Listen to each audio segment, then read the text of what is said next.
I am your co-host, Brandon, sitting here with Jill, Jess, and Chris on this episode. I don't know.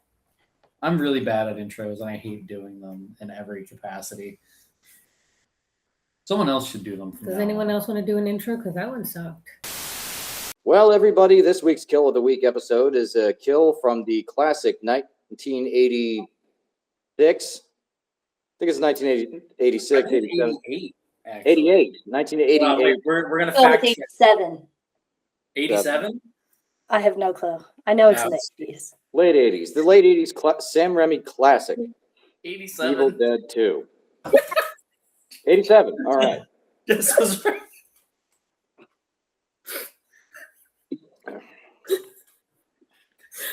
My lucky day. Oh, this is going to be a hell of an episode. Going real well so far. Yeah, we're doing great. All right, go ahead, go. All right. Kill. Thank you, Chris. 1987, Evil Dead 2. We're talking Evil Dead 2, directed by Sam Raimi, written by Sam Raimi and Scott Spiegel, R.I.P., who has recently passed. Oh, wow. People would obviously know Sam Raimi from the Evil Dead trilogy, Ash vs. Evil Dead, the Tobey Maguire Spider-Man films, For the Love of the Game. Sam Raimi is my all-time favorite director. He is my favorite film director. He is one of my favorite film writers. Evil Dead 2 is a very, very special film to me, which is why I picked this kill from it. I can pick numerous kills from this movie, but I wanted to go,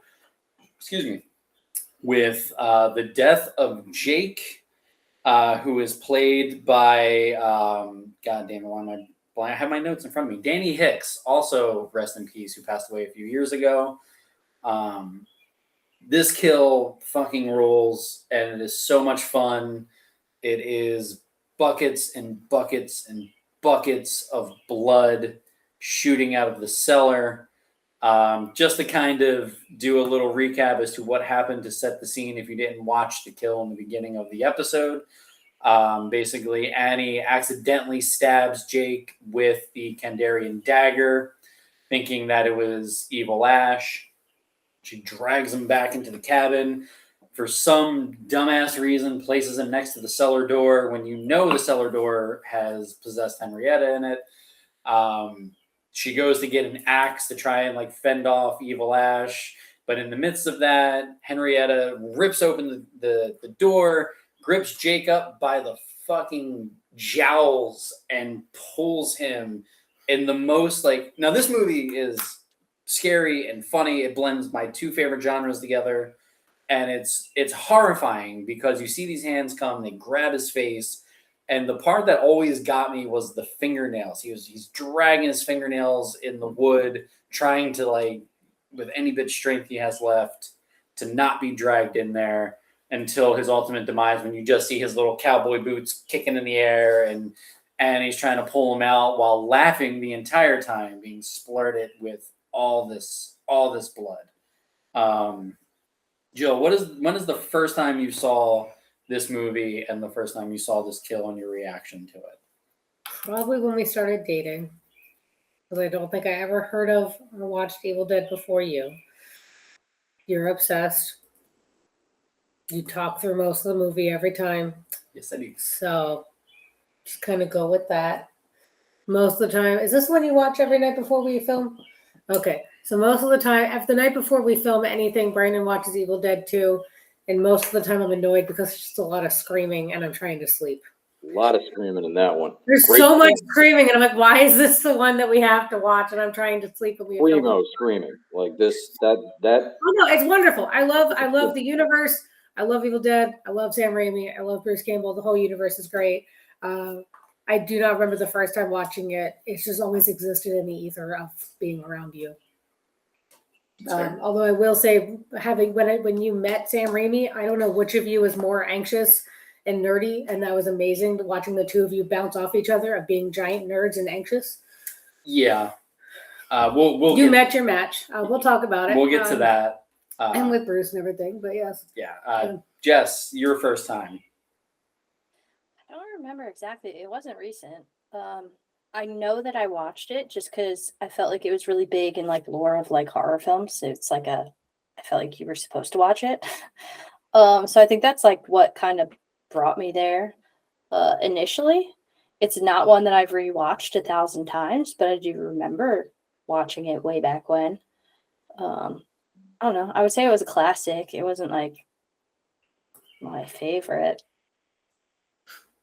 That's fine. No judgments. This is when you show your tattoo and you're like, it's not my favorite. Yeah, we'll get to that too. I'm so sorry. I'm so sorry. I have so much fucking Evil Dead shit. So, Chris, your first time.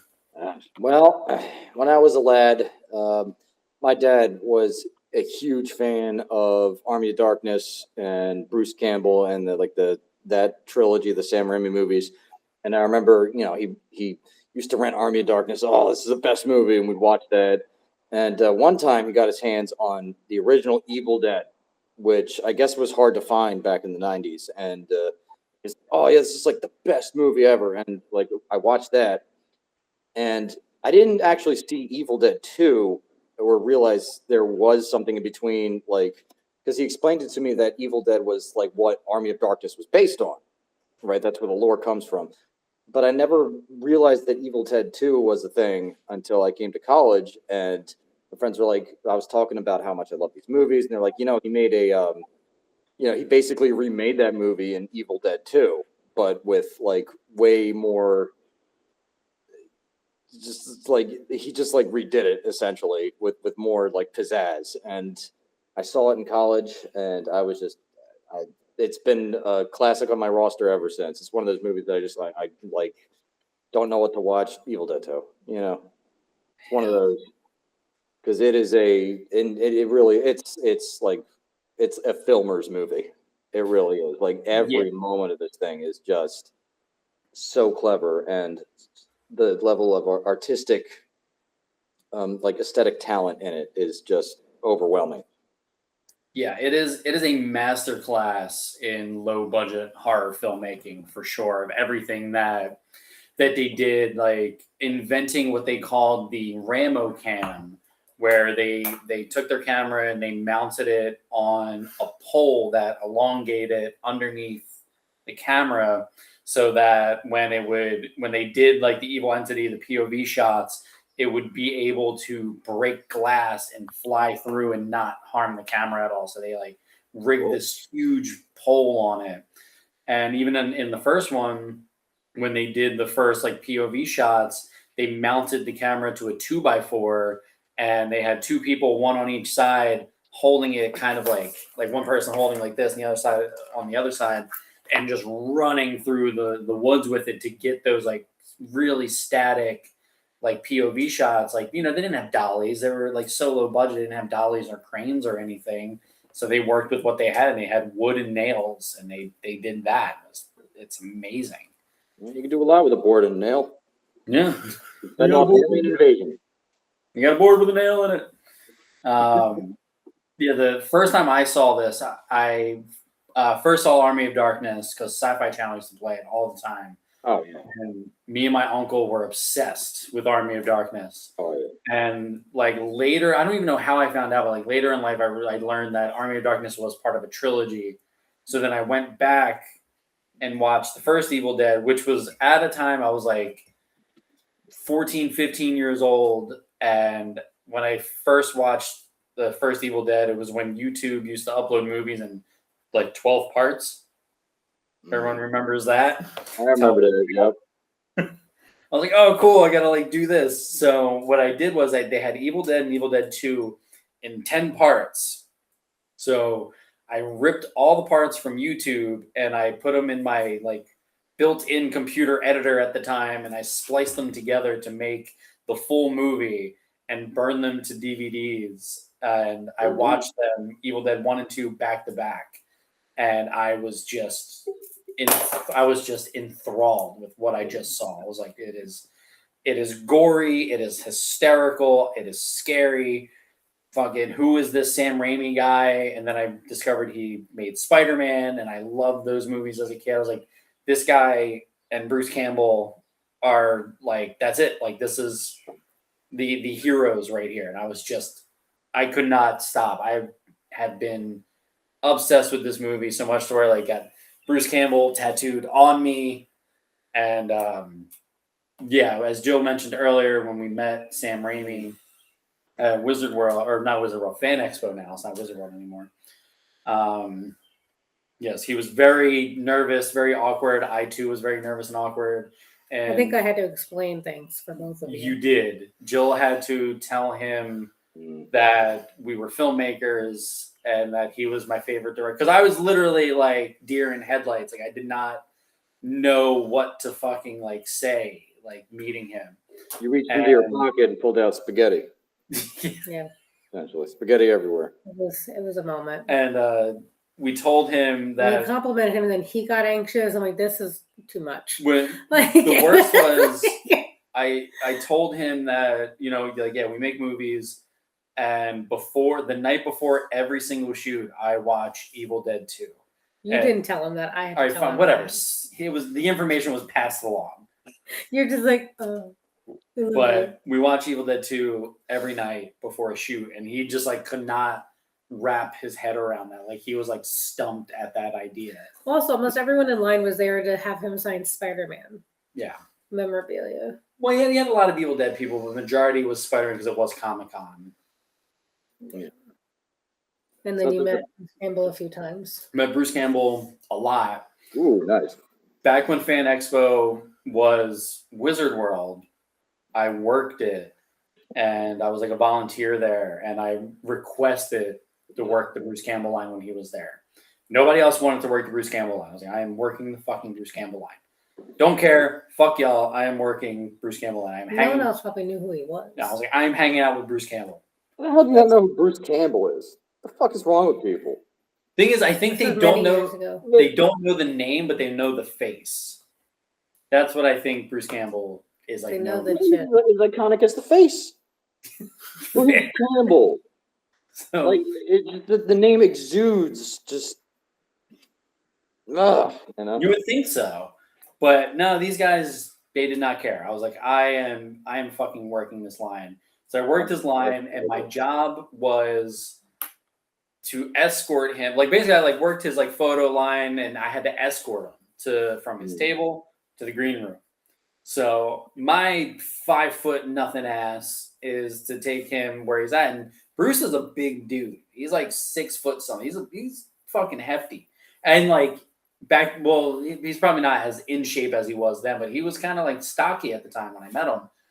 And so the security and people at Wizard World were saying like, okay, like you don't let him stop for anything. Like get him point A to point B. That's all you got to do.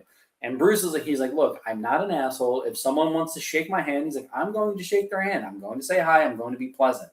That is me. I'm going to be nice. I'm not going to be a dick. And like security was like, whatever, just like get him from point A to point B. And I go and I was like, don't worry, Bruce. We'll get you wherever you need to go. And Bruce looks over and down. And I'm just like, ow. It like hurts the pride to be like, where the fuck did that come from? And you have to look down at like my tiny ass. And he goes, all right, cool. Lead the way. Let's go. So I get him to the green room and I hate plums, but I'm sharing plums with Bruce Campbell because we're hanging out in like the green room. And he's like, oh, there's all this fruit here. You want a plum? I'm like, yes. Yes, I do. Wow. I'm hearing that in his voice right now. Yeah. Hey, kid, you want a plum? Yeah, basically. I was like, this is like the greatest 20 minutes of my life. I'm just eating fucking stone fruit with Bruce Campbell. Like, this is awesome. Nice. I'm picturing Brandon being like, yes, I love plums. Like, plums. That's too many words. You know, like plums. Plums. And they're like, that's the only word you know? Plums. Yeah, that's too many words. I don't think you had that many words. No, probably not. But yeah, I obviously am a very, very diehard fan of all of this.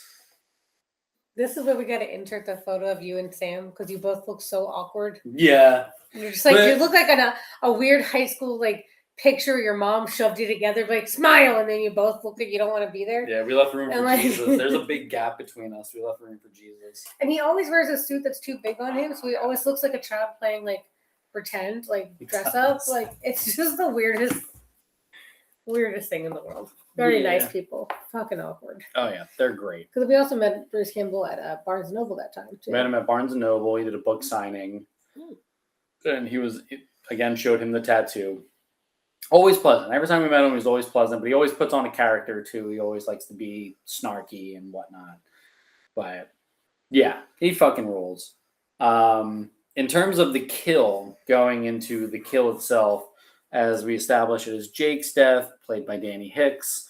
What was your first reaction? Everybody's first reaction, like watching this man, not even fully seeing him, but imagining the devouring this man was getting underneath the cellar. I think the amount of blood makes it too comical to take seriously. It's just like pouring out. She's laughing. You can't help but laugh. It's just buckets and buckets of watered down blood that changes colors throughout as it's coming out. Goes in various shades of red and various shades of watered down, and then it kind of gurgles once it's once the cellar is closed, and it keeps gurgling and changing colors again. And it wasn't scary. It was comical. Pure gold. Jess, what was your I'm first? not saying it's a bad thing. I'm saying I wasn't scared of it. I thought it was funny. Yeah, Jess, what was your first reaction watching this?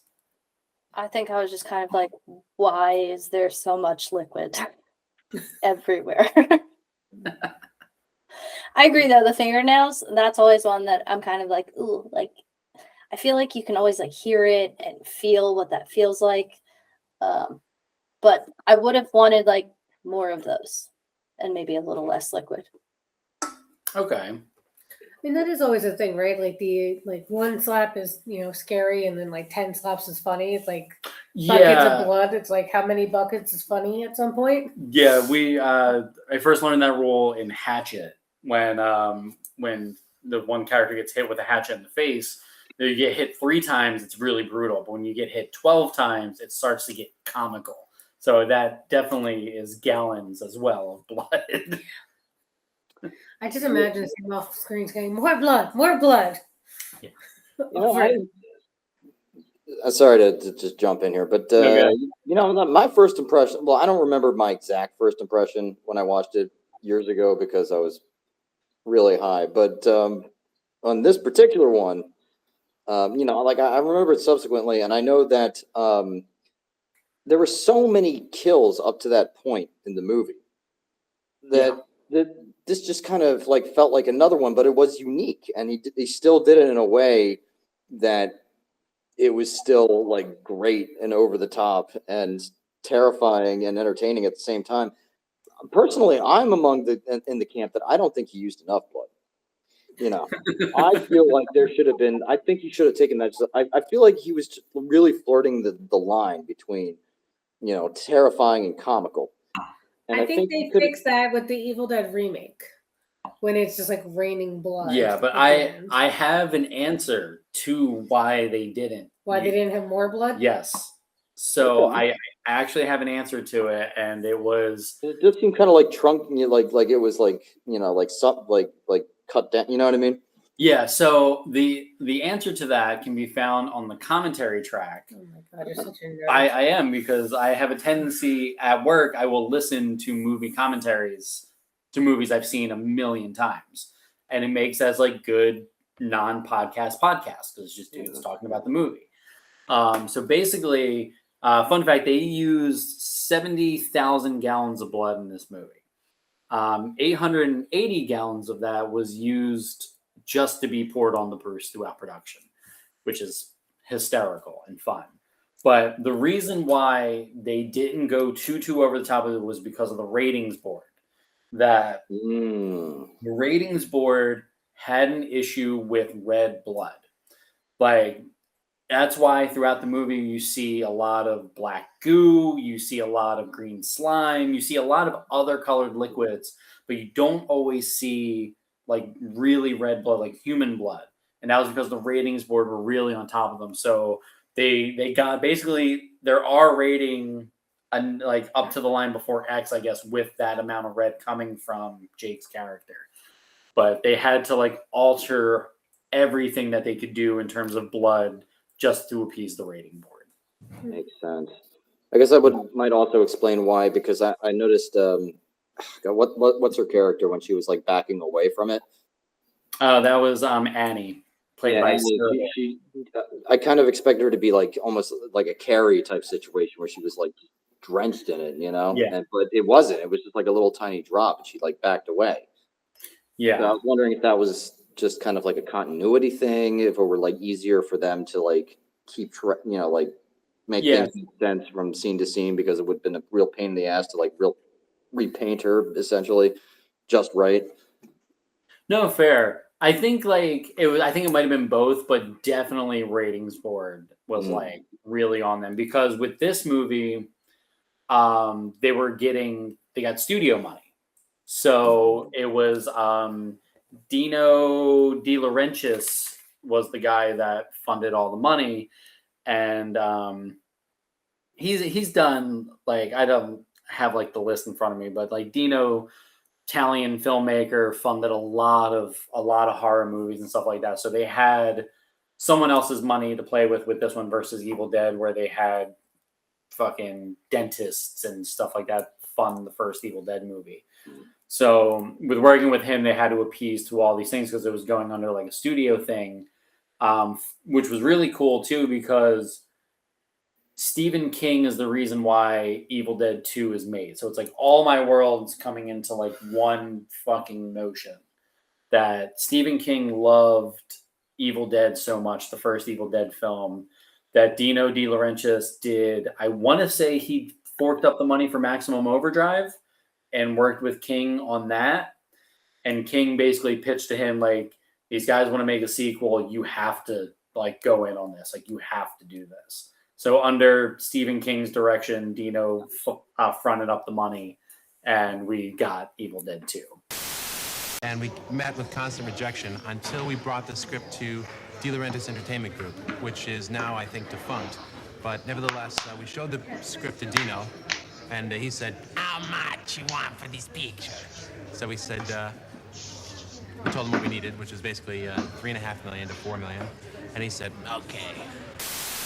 See, my particular, I'm curious to see, well, like why this particular kill was your choice, because there's so many different like notable kills in this. Like every single kill in this movie, more or less, can be dissected from all sorts of angles. Never mind just like from technical angles. What was it about this one that stood out? So with this one, it was the only kill in the film that wasn't done by like an axe or a beheading, because you had like Ash's girlfriend decapitated with a shovel. You had Evil Ed being taken out with the hatchet. You had Bobby Joe being basically ripped apart by the vines, which was Sam Raimi cleaning up his kill from the first movie, where Ellen Sandweiss's character was essentially raped by trees. He kind of like wanted to polish that up. To me, this is like one of the kills that stands out.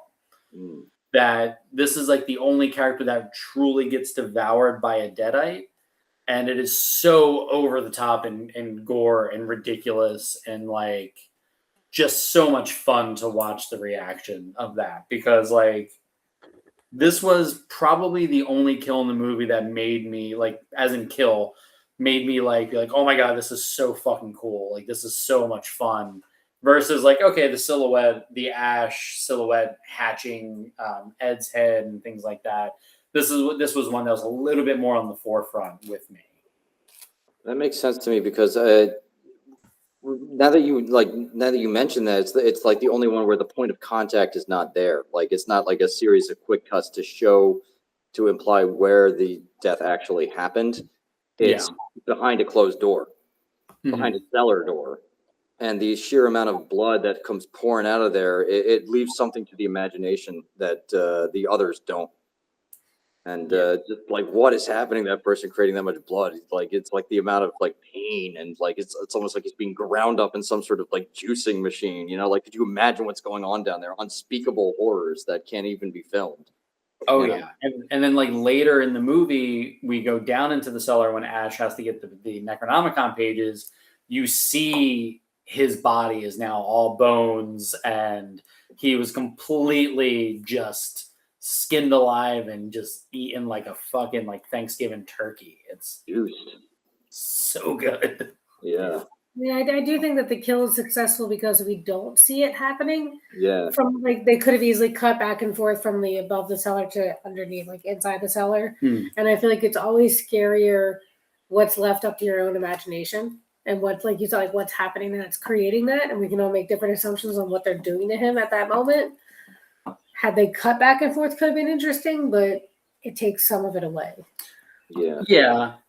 And also too, like this movie is such an effects heavy film. Everything from the deadites themselves to the giant monsters, the animatronic hand walking and things like that. Like the crew on this was the first, if I remember correctly, this film was the first film that brought together the original K&B effects guys, which is Robert Kurtzman, Greg Nicotero, and Howard Berger, who has gone on to do pretty much every horror film in the 80s. Like they are responsible for Creepshow 2 and just literally everything. Like they worked with Tom Savini on Day of the Dead. This one was led by Mark Sjostrom, who did a bunch of stuff on Nightmare on Elm Street. Like these guys learned from the masters and have gone on to be like the key effects guys throughout the late 80s and early 90s. Like it's so cool to see like their early works and see exactly what it is and like what it became over the years. But yeah, this one is just literally those guys underneath the floorboard, just hose of fucking blood and not really much effects necessarily, but the idea of like just properly placing humans and framing and not having to worry about prosthetics and anything like that. So I think that's also like a really cool thing to like see and see how they pulled it off in a very effects heavy film.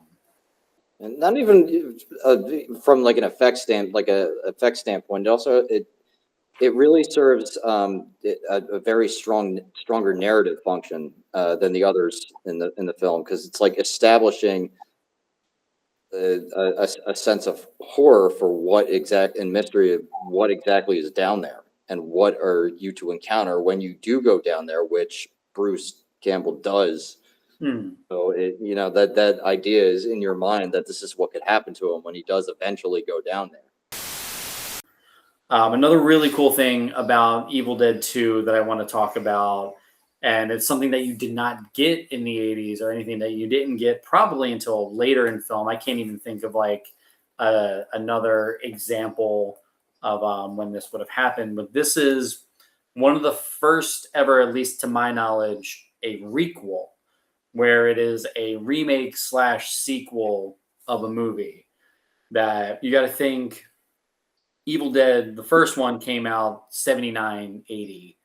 This one's coming out 87. They had a 7-year gap between sequels, and we're going to make a sequel to this movie. We got to catch everybody up to know what the hell happened in the first movie.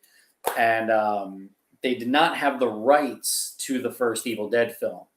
So they went in and they reshot the beginning of the movie.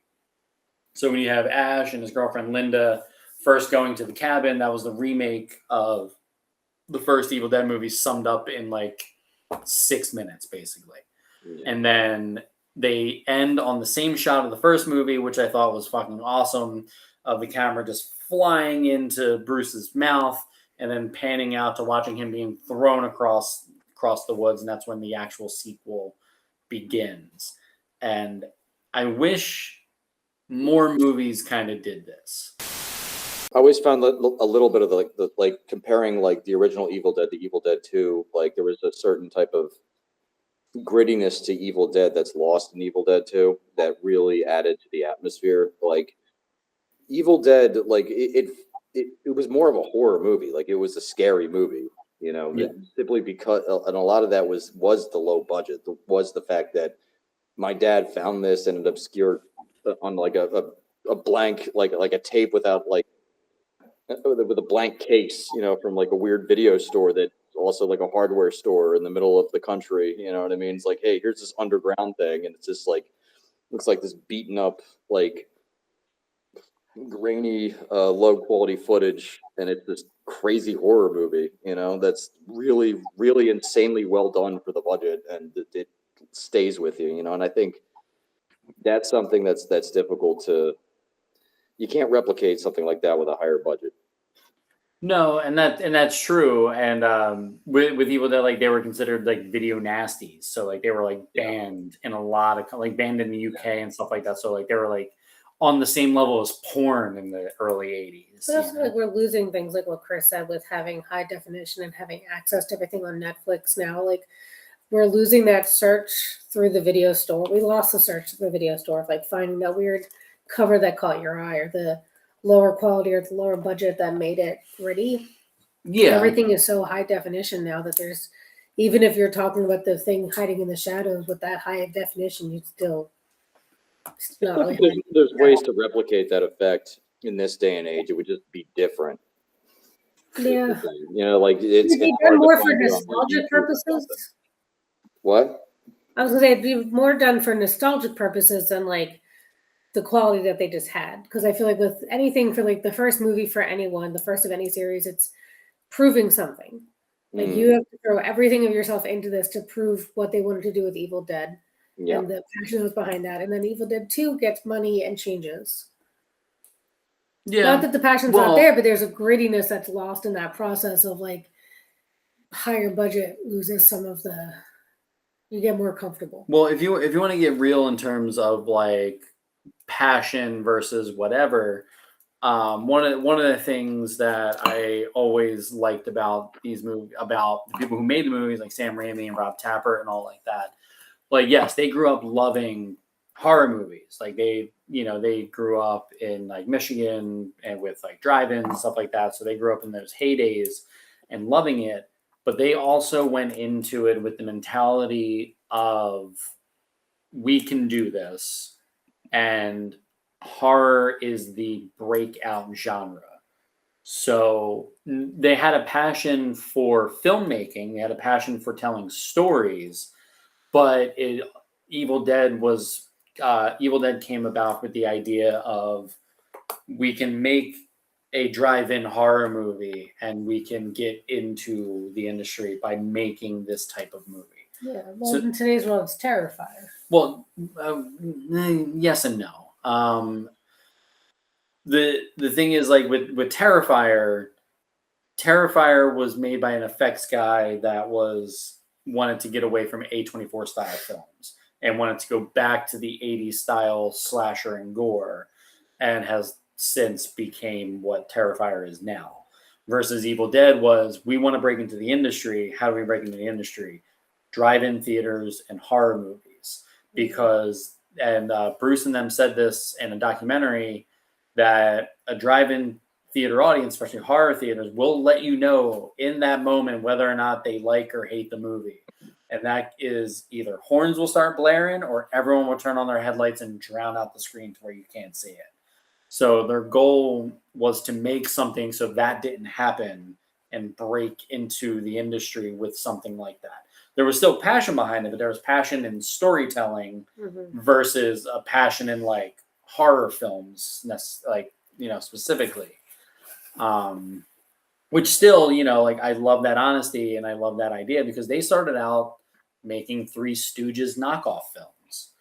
And that's all that they wanted to do, was make slapstick comedies, like short films that Scott Spiegel directed, who wrote the movie, called like The Blind Waiter, where Bruce Campbell plays a waiter who cannot see and hilarity ensues.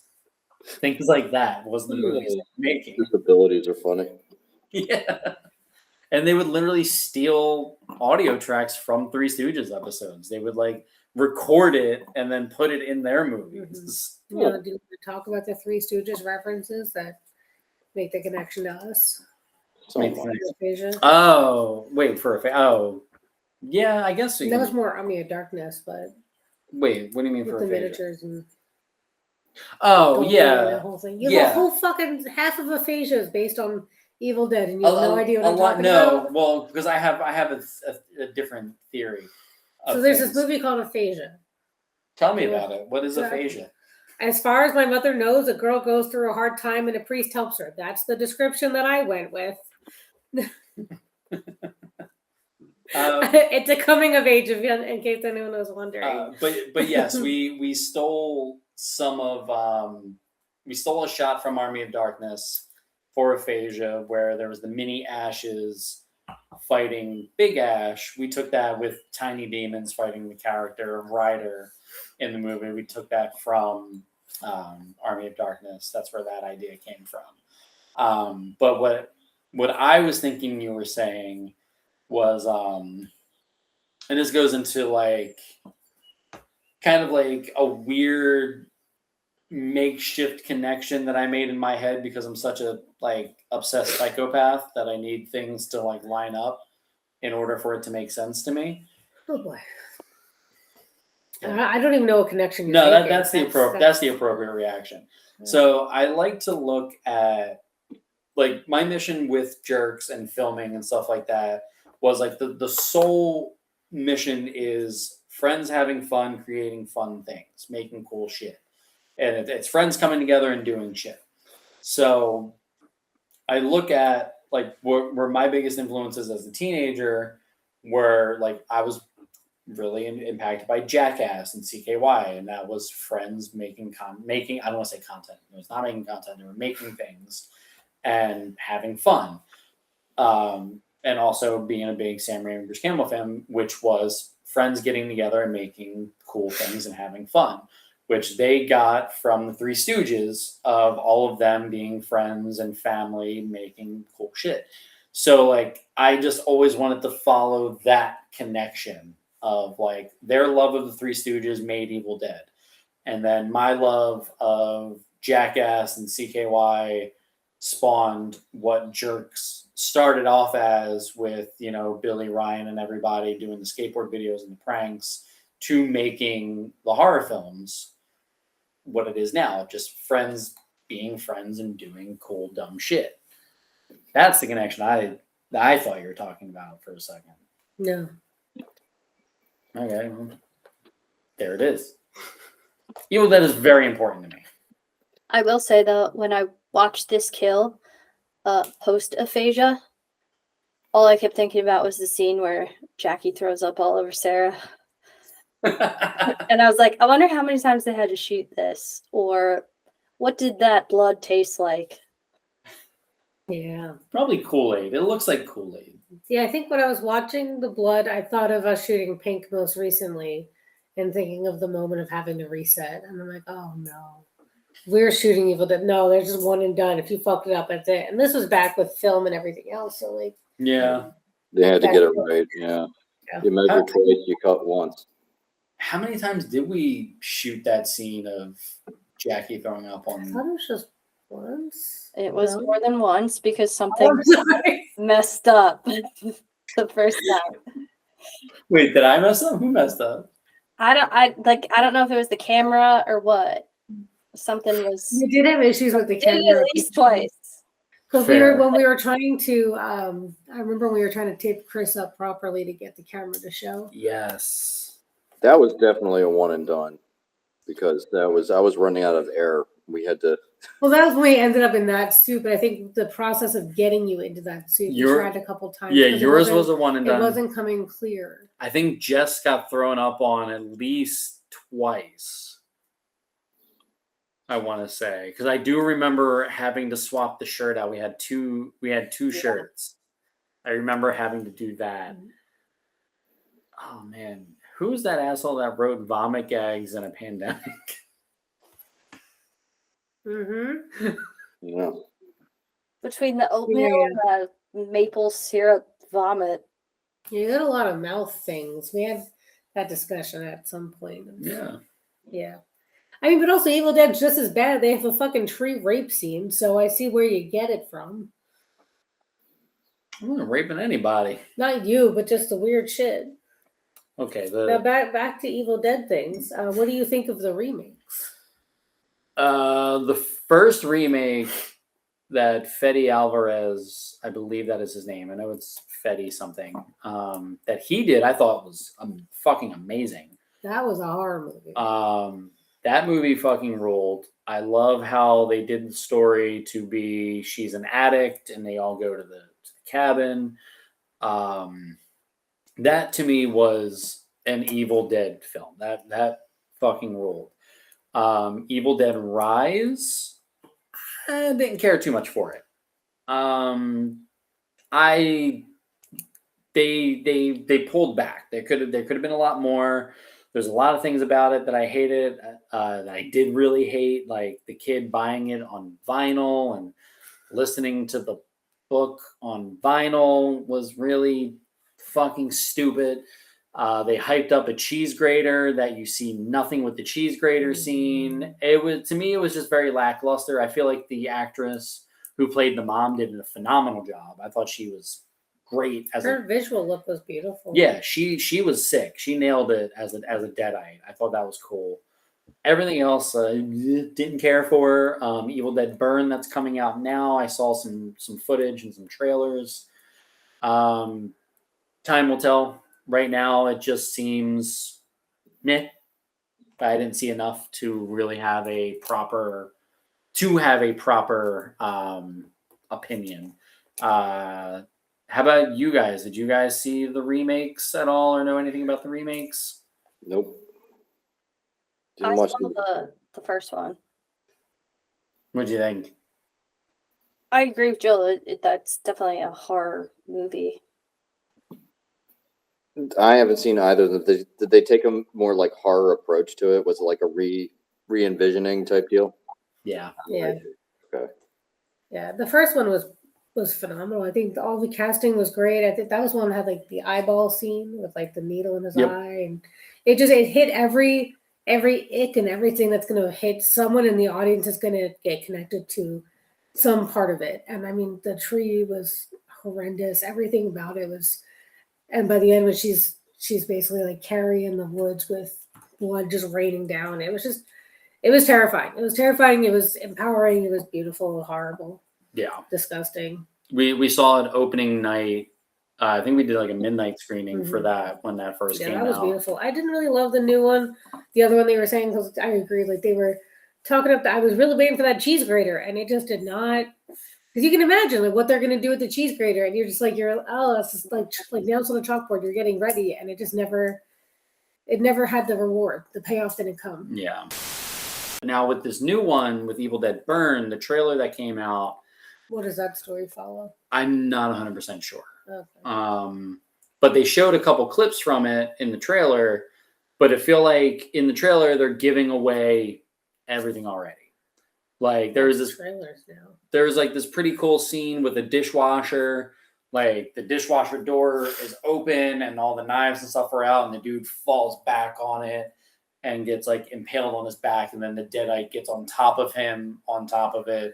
So kind of like pushing the body down onto the knives. It's like, that's cool. I like that. I wish it wasn't in the trailer.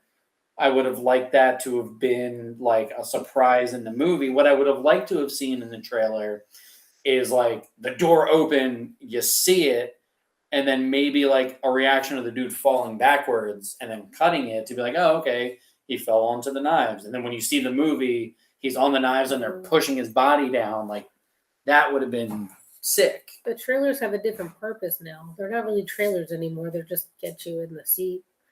True. Like they just kind of give you too That's much. always what trailers were used for, though. Yeah. They were, but they were done way, way better. I like the recut trailers are my favorite when they take a movie and they switch them. So like when when it was a kid's story and the clown comes to town to save the kids. Yeah. I love those recut trailers. I could watch them all day. Those are my favorite. You ever see the one with they took the trailer for Mac and Me, but they turned it into like a sci-fi horror? Yeah. Yeah. Yeah. Fucking love it.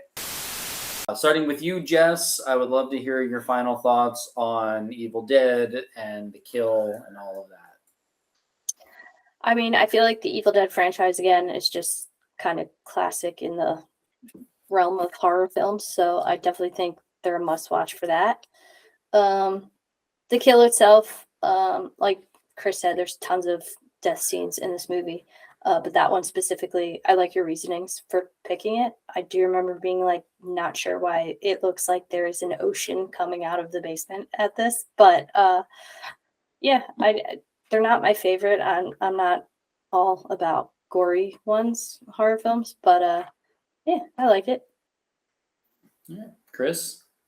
Well, it's coming into this, I was almost prepared to debate that this wasn't at first my favorite. Wouldn't have been my pick of the litter. Like for me, it was the first Kill, when Ash is with his girlfriend and she gets beheaded.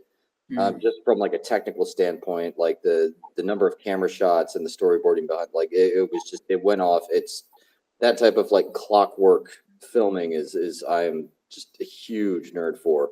But now that we've discussed it a little bit, yeah, this particular kill holds the most narrative weight in the movie. Like it has an effect beyond just technical prowess. It has it creates an entire atmosphere that for you to anticipate for the final act of the movie.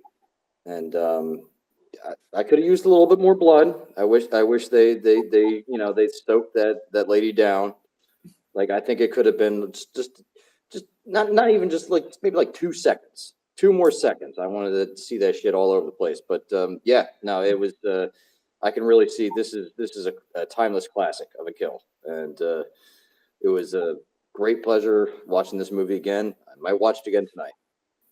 Hell yeah. All right, Jill, your final thoughts? I see why you love the movie. It's not one of my top favorites, but I enjoy it. I enjoy the franchise for what it is and what it's done for everything that Jerks is. I see all the influence.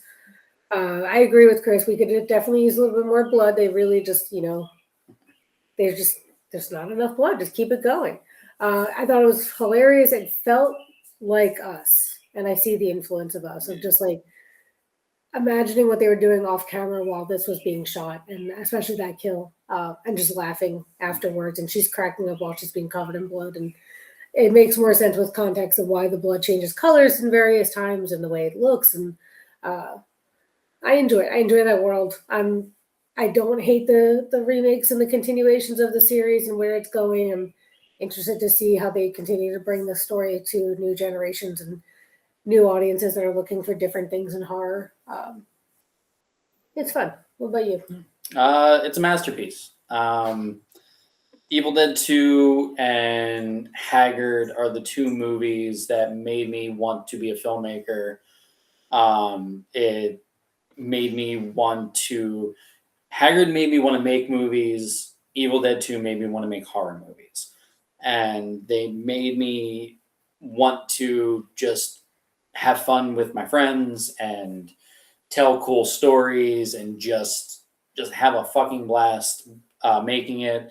Like, I want people to take away from the movies that we make and the shorts that we make that if they don't get immersed in the world, they at least can see that we're having a fucking blast when we do it, because there's never a bad day on set.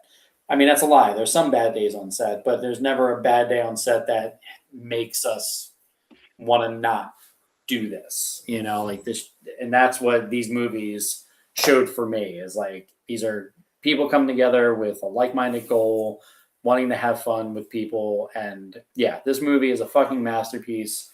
On Letterboxd, I have given it the highest rating of 5 out of 5 stars with a written review of no notes, perfection.